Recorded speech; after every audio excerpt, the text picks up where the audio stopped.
नमस्कार, मैं हूं अनुराग चड्ढा। केजरीवाल और जाट। देश की राजधानी दिल्ली में सर्दी के सितम के बीच एक तरफ जहां तापमान लगातार कम होता जा रहा है, तो वहीं चुनावी बिगुल बजने के साथ ही राजनीतिक पारा चढ़ने लगा है। चुनावी दंगल में आम आदमी पार्टी के सामने सत्ता बचाने की चुनौती है, तो वहीं बीजेपी और कांग्रेस सत्ता का बनवास समाप्त करने के लिए पूरा दमखम लगा रही है।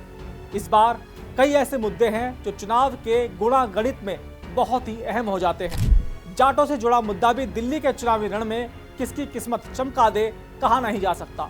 इस पर बीजेपी उनके साथ दिखती है तो कांग्रेस का स्टैंड समझ में नहीं आता। आम आदमी पार्टी ने उन्हें आरक्षण देने की बात कहकर इसे बहुत ही दिलचस्प बना दिया है। सवाल यह है कि क्या ये मास्टर स्ट्रोक है या खुद ही चक्रव्यूह में फंसने की दिशा में पहला कदम। इनसाइड विद अनुराग में आज हम जानेंगे कि जाट आरक्षण की मांग उठाकर अपने पैर पर कुल्हाड़ी क्यों मार रहे हैं अरविंद केजरीवाल। अगर प्रधानमंत्री और गृह मंत्री को जाटों की याद केवल चुनाव के पहले आती है,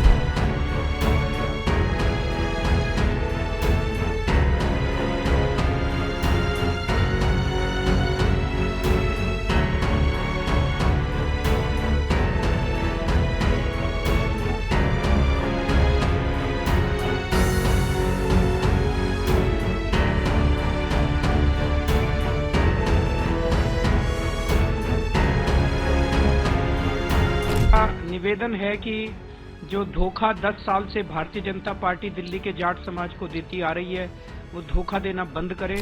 अरविंद केजरीवाल ने पीएम मोदी को चिट्ठी लिखी। दिल्ली में जाट सबसे बड़ा चुनावी मुद्दा बन गए हैं। जाटों के आरक्षण को लेकर केजरीवाल ने प्रधानमंत्री मोदी को पत्र लिखा है। अरविंद केजरीवाल ने इसमें जिक्र किया है कि दिल्ली में केंद्र सरकार की संस्थाओं में राजस्थान के जाटों को ओबीसी आरक्षण का लाभ मिल रहा है, लेकिन दिल्ली के जाटों को ये लाभ नहीं मिल रहा है। उन्होंने कहा है कि अगर उनकी सरकार बनती है तो वह जाटों के आरक्षण के लिए पूरी ताकत से संघर्ष करेंगे और पूरी ताकत लगा देंगे। केजरीवाल ने जाट समुदाय के अलावा रावत, रोनियार, राय, तंवर, चारण और ओड जातियों का भी जिक्र किया है, जिनको दिल्ली सरकार ने ओबीसी का दर्जा दिया हुआ है, लेकिन केंद्र सरकार इन जातियों को दिल्ली में अपनी संस्थाओं में ओबीसी आरक्षण का लाभ नहीं दे रही है। देखने में तो यही लगता है कि जाट आरक्षण की मांग करके अरविंद केजरीवाल ने दिल्ली विधानसभा चुनावों के लिए आम आदमी पार्टी के लिए मास्टर स्ट्रोक लगाया है, पर हकीकत कुछ और ही है। हरियाणा में जाट आरक्षण ने कांग्रेस की लुटिया डुबोई थी। हरियाणा में जाट आरक्षण आंदोलन बहुत सक्रिय रूप से चला, जबकि दिल्ली में कभी इसके लिए आंदोलन नहीं हुआ था। हरियाणा में कांग्रेस की पिछली भूपेंद्र हुड्डा सरकार ने 2012 में स्पेशल बैकवर्ड क्लास के तहत जाट, जट, सिख, रोड, विश्नोई और त्यागी कम्युनिटी को रिजर्वेशन दिया था। गौर करने वाली बात यह है कि जाटों को आरक्षण देने का प्रयास हुड्डा सरकार को रास नहीं आया। जाट वोटों के ध्रुवीकरण के चलते दूसरी जातियों का वोट बीजेपी के साथ हो गया। उसके बाद हरियाणा राज्य में लगातार तीसरी बार भारतीय जनता पार्टी की सरकार बनी है। दिल्ली में भी कुछ ऐसा ही हो सकता है। फिलहाल यहाँ तो हरियाणा जितनी संख्या जाट समुदाय की भी नहीं है।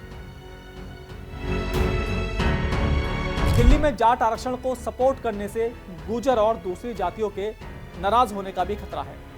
अलग अलग अनुमानों के मुताबिक दिल्ली में कुल 8 से 10% के करीब जाट समुदाय की आबादी है।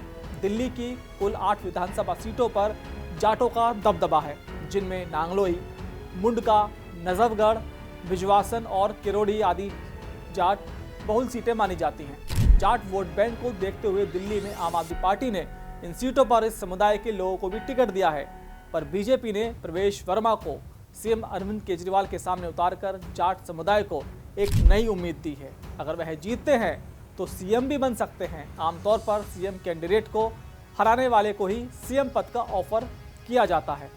स्थिति ऐसी हो गई है कि अरविंद केजरीवाल के बारे में कहा जा रहा था कि वो हो सकता है किसी दूसरी सीट से पर्चा दाखिल करें। हालांकि अरविंद केजरीवाल ने किसी भी दूसरी जगह से प्रत्याशी बनने से साफ मना कर दिया है।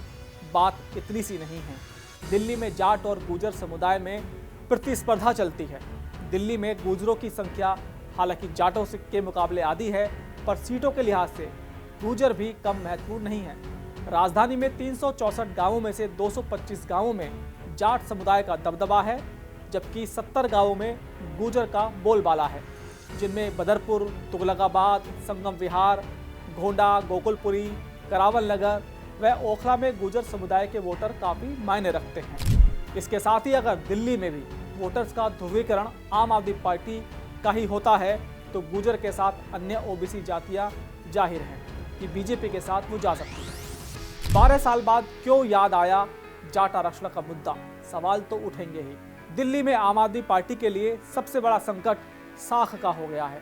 अरविंद केजरीवाल ने जैसी अपनी इमेज बनाई थी उसके इतर काम करने से उनकी राजनीति को लोग पाखंड कहने लगे हैं। जाटों के आरक्षण की बात उन्हें चुनावों में ही क्यों याद आई, यह सवाल तो लोग करेंगे ही। करीब 12 सालों से वो दिल्ली के मुख्यमंत्री हैं। आम जाट यह सवाल करेगा कि अब तक सरकार को यह मुद्दा क्यों ध्यान नहीं आया। पिछले चुनाव में जाट सीटों का समीकरण, 2020 विधानसभा चुनाव में जाट बहुल 8 सीटों में से 5 सीटों पर आम आदमी पार्टी का कब्जा रहा है। वहीं 3 सीटों पर भारतीय जनता पार्टी ने जीत दर्ज की थी। भारतीय जनता पार्टी ने इस बार जाट वोटर्स को साधने के लिए लगातार कदम उठाए। यही वजह है कि नई दिल्ली सीट से प्रवेश वर्मा को चुनावी मैदान में उतारा है। दिल्ली के चुनावों में बीजेपी को जाट वोटर्स का साथ मिलता रहा है। हालांकि पिछले चुनाव में कई सीटों पर इसमें बिखराव भी देखने को मिला था। प्रवेश वर्मा का पलटवार। प्रवेश वर्मा ने कहा कि दिल्ली में पहली बार जाट मुख्यमंत्री साहिब सिंह वर्मा को ही भाजपा ने बनाया था।